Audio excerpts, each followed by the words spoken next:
Hey folks, Dylan from Noble Records here. So sorry it's been so long since I've made like an update video. I've been so busy. That's what this is, kind of a update to catch up on the vinyl madness that's been the last few weeks.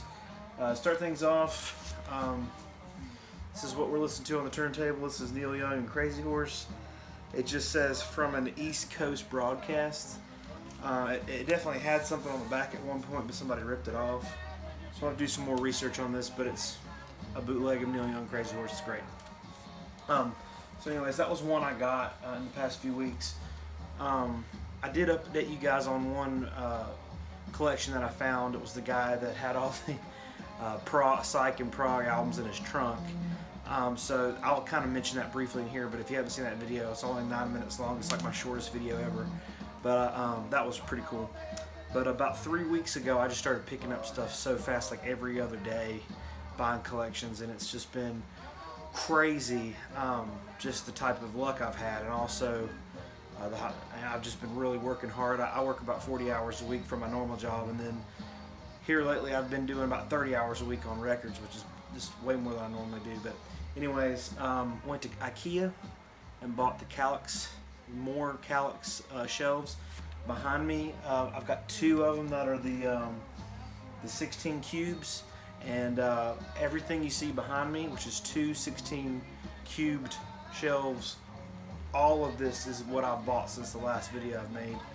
I bought about 4,000 records in the past 2 or 3 weeks, so it's been nuts. So I'm just going to get into it and kind of blow through this really quick. I've got records as bookmarkers to remind me of the collections I've bought, and this is just a very few that I've kept. I'm going to do like a Grail video, my next one, because I found some really amazing stuff. So anyways, the first one, I bought about 50 records from this guy. His name was, gosh, what was his name? It was something hilarious. Man, what was it? I can't remember. But anyways, it was, this is the only one I kept. This was AC/DC 74 Jailbreak. I just love the cover for this, really, really cool. Been wanting this for a long time. He, gosh, what was his name? Anyways, he was going on tour with some band. He was an old man. He was really, really rough looking. I posted about it on Instagram. Can't remember his name now. That was the one collection I bought.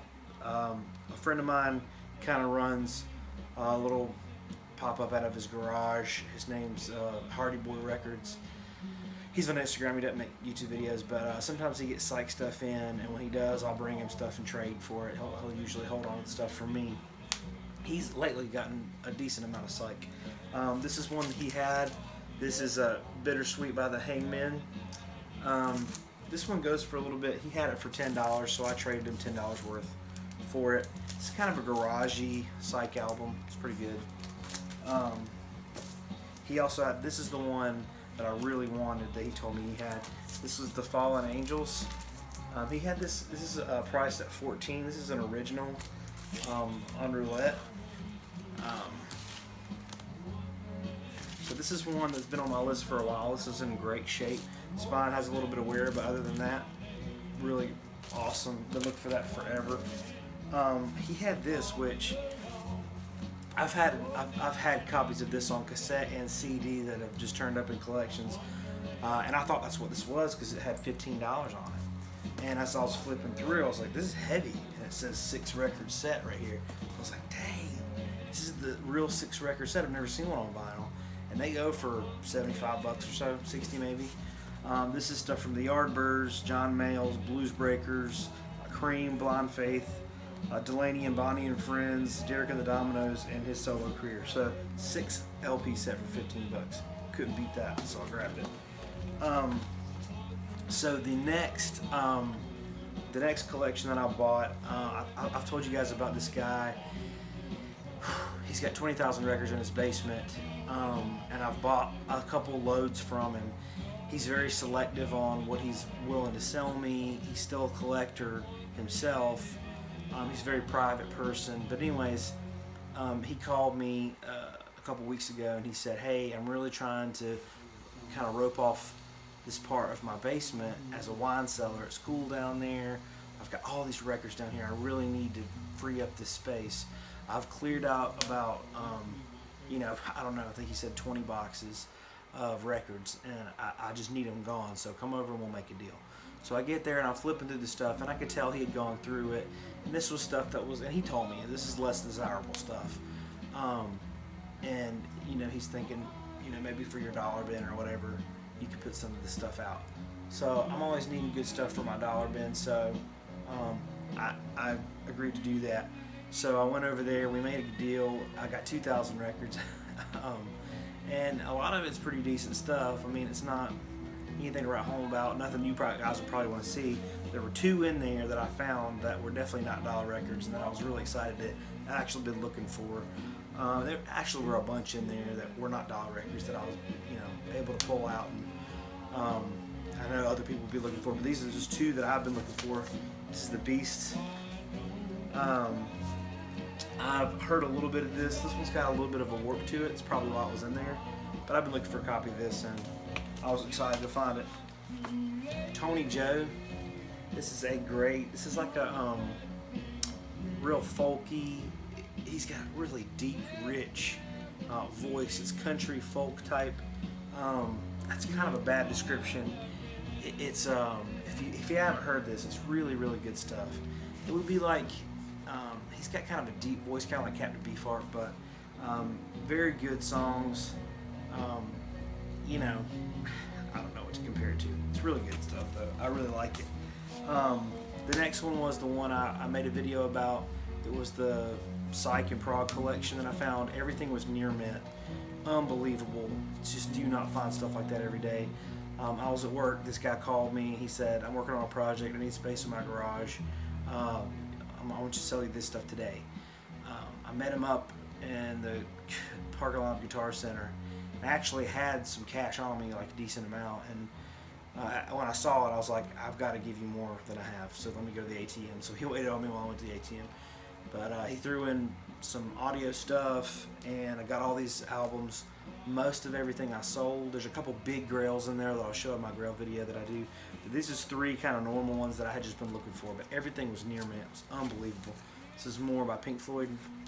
I've had this album a ton of times, but I've sold it, and here lately in the past like 6 months, I just haven't found it. I just haven't seen it anywhere. There's a near mint copy. This is If. This is like a jazz rock. I think this is their debut, but it's self-titled. Kind of a jazz rock group. It's okay for me. I mean, if you're into that, you know, it's great. For me, it's okay. Everything I see of theirs, I pick up. Generally liked it, so that was one. And then Tom Waits' Nighthawks at the Diner. This really didn't fit in with his collection. He had some off-the-wall stuff in there too. This was one of them. But I've just been picking up all the Tom Waits I can find here lately for cheap, and I've been able to find several. The next one, a friend of mine, he's made one video on YouTube. I don't know how much he would want me to disclose about, but he let me actually come over to his house. I've gotten to know him here the past few months, and I had some stuff that he wanted, some really cool, pretty desirable sealed stuff. Like I had a sealed Exile on Main Street. I had some other sealed stuff that was really rare. And he's more of a high-end collector, so he wanted that stuff. And he was going to have to pay a lot for that stuff, and I didn't want him to have to. And so he said, why don't you come over and we'll wheel and deal and trade you some stuff. So I got a ton of incredible stuff from him on trade. And we ended up just trading straight up, no cash between either one of us, which is great. This is just one, Question Mark and the Mysterians 96 Tears. I had a copy of this. It was pretty beat up, and so I was really glad to have this. This is a near mint copy. This is a garage rock album, quintessential in my opinion.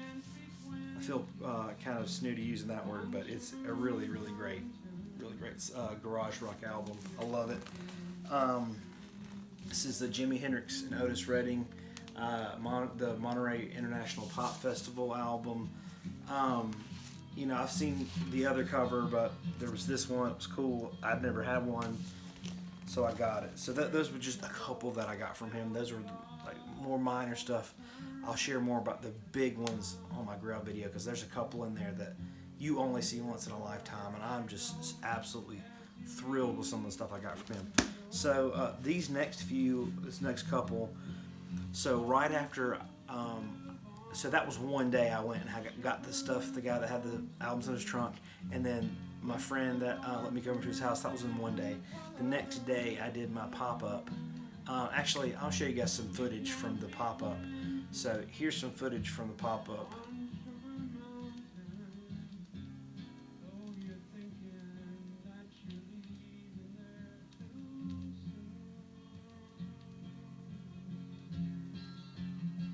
So it was pretty crazy. It was packed. I mean, it was unbelievable. It was the biggest response I've ever had for a pop-up.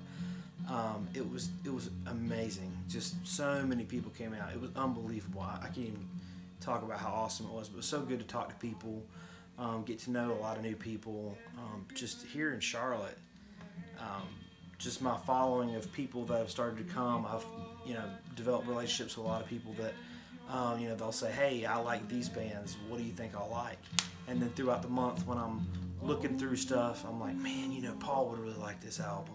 And then I'll bring it, and he does, So anyways, but here lately, people have been bringing me trade-ins, which I've been stoked about. And here's just a couple that people brought me. I got probably 50 trade-ins, which were all really good. This is one I've been looking for. This is an original Dylan of the Dead. I've had copies of this. Again, sold it this earlier last year when I sold everything. Sold it and just been looking for another copy. Haven't been able to find one anywhere. And dude walks in with this, and I was just stoked. I think he had bought a Record Store Day copy, and that was an original. Here's a Led Zeppelin 2, Robert Ludwig hot mix. A friend of mine buys from me on Instagram all the time. A few months ago, he bought. I had one that I'd found at a yard sale for $1, and it was a little bit scratched up, but it was a hot mix, and you don't see them out very often, so I kept it. It was my copy, and he begged me to sell it to him, so I agreed to sell it to him because I was like, well, I don't ever listen to it, and I needed some money to buy something else, so I was like, yeah, I'll sell it. So I sold it to him, and I was like, I'll never see another one again. And that was like, maybe a month ago. I found 2 since then. It's been unbelievable, but this is one somebody traded in. He knew it was a Robert Ludwig, and so did I, so that was into considerations. Now I have 2 copies of that. This next collection I bought, I was on my way to buy a collection on Sunday, and somebody called me that I completely forgot about. This lady at one of my first pop-ups that I did said she had some records that her dad had left her and she didn't want them. And she gave me a call and she said, I've got these, we really need to get rid of them. They're sitting in my office. And I was right there, right near their house. And I'm like, hey, I'm like 5 minutes away. You want me to come look at them now? And she said, yeah. I didn't expect them to be anything. I didn't have any idea what they were. But we got there, and man, it was some good stuff. Like really good classic rock stuff. I try not to show common stuff very often, but this was some really clean stuff. So this is like a near mint physical graffiti. Rarely do I find like a really, really nice near mint one. Usually something's torn, or this one's just beautiful. This is a near mint copy of Into the Outdoor with a bag. Same deal, beautiful. Never find it like that. It's a really clean copy of Pink Floyd Animals. That's just a little bit. She had about 140 records in there, so that was really good. Surprise. This next one, which is the next one I went after that, I've been working on this deal for 2 years. Crazy story how this happened. This is one of the craziest things. So I used to work a job where I did 12-hour shifts. Just miserable. And it was day shift, night shift, day shift, night shift. I've talked about it a little bit before, but it was absolute hell. I mean, I hated it. Never could get my bearings right. And I worked a night shift this Friday night. One day, this was 2 years ago.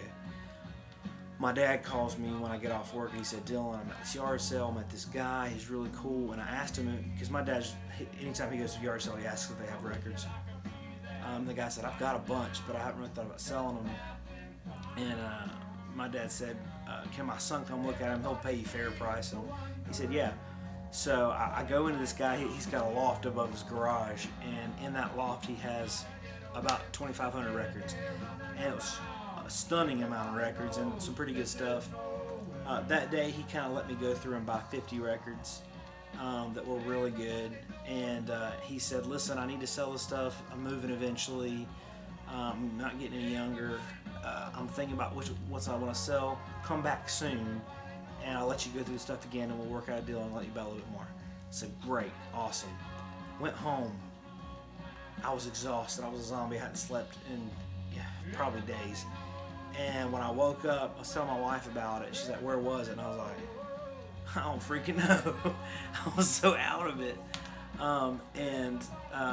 Like shortly after that, something happened, and my son, I think he threw my phone in the bathtub. Anyways, so I lost all the information.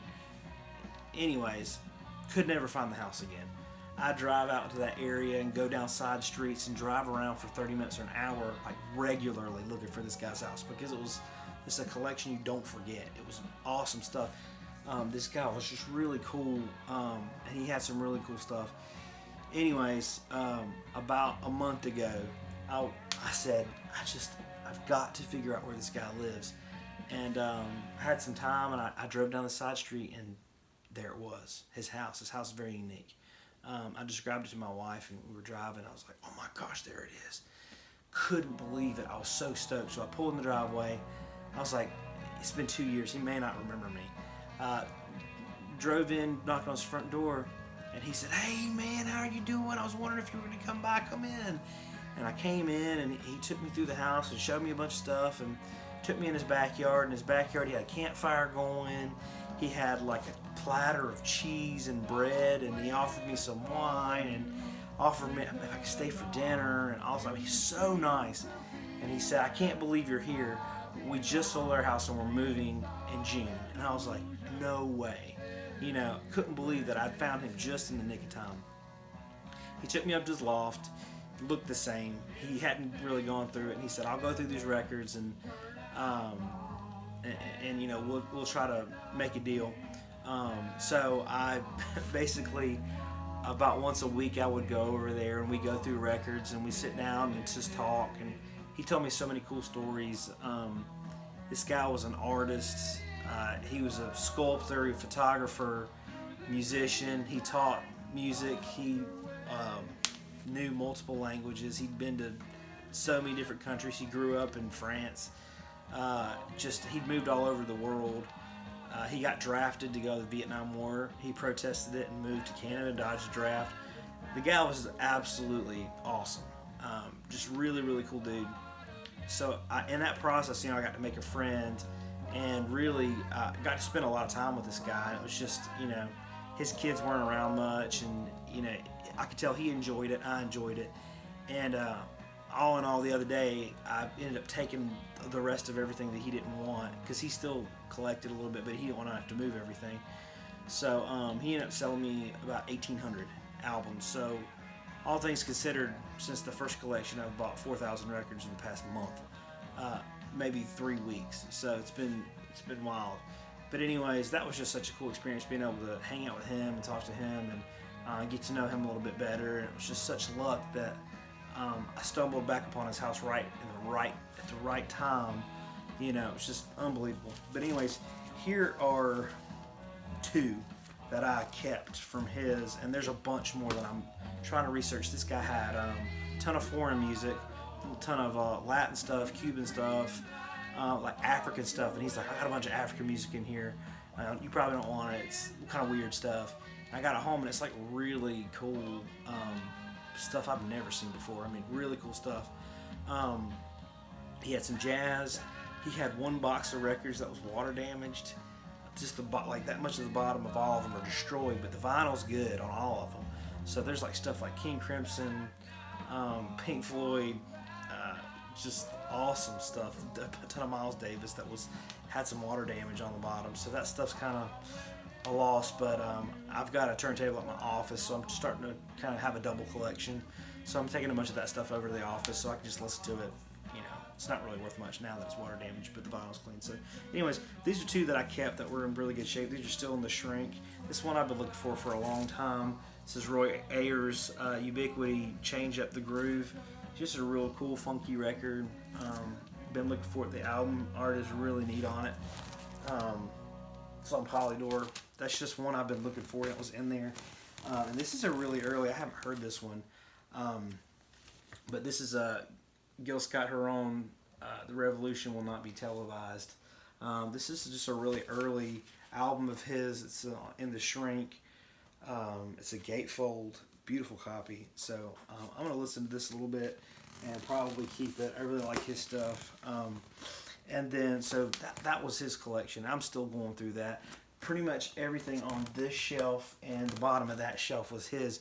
And then I've also got probably 1,500 to 2,000 that are boxed up in my garage that I've got to go through. That's just various stuff. So I've got a ton now. The last one was today on my way home from work. A guy called me. We've been trying to connect for about a month now, and just our schedules have been all over the place and haven't been able to make contact with him. And today I had some time and went by his house, and he had about, I think he had 16 records, something like that. No big deal. But it was Led Zeppelin, Pink Floyd, Kiss, Grateful Dead, Yoko Ono and John Lennon's Two Virgins record, Near Mint, Jimi Hendrix, stuff like that. So pretty good 16 records. This is the one I kept, the only one I needed from there. It's the Europe 72 Grateful Dead tour record. I've had this 1,000 times, same story. Sold it, been needing it. It's got the booklet with it. Really nice copy, 3LP. So anyways, that's just kind of where I've been. I'm trying to keep this as short as I possibly can. But it's just been a crazy, crazy month for me. And I at some point hit 300 subs, which is great. But I appreciate you guys watching my videos and stuff. It's just humbling. For years, I watched YouTube videos in the VC and wanted to do it, but just never did. I don't know that I have the personality for it. I don't know that you guys are enjoying my videos, but I just appreciate everybody who watches them.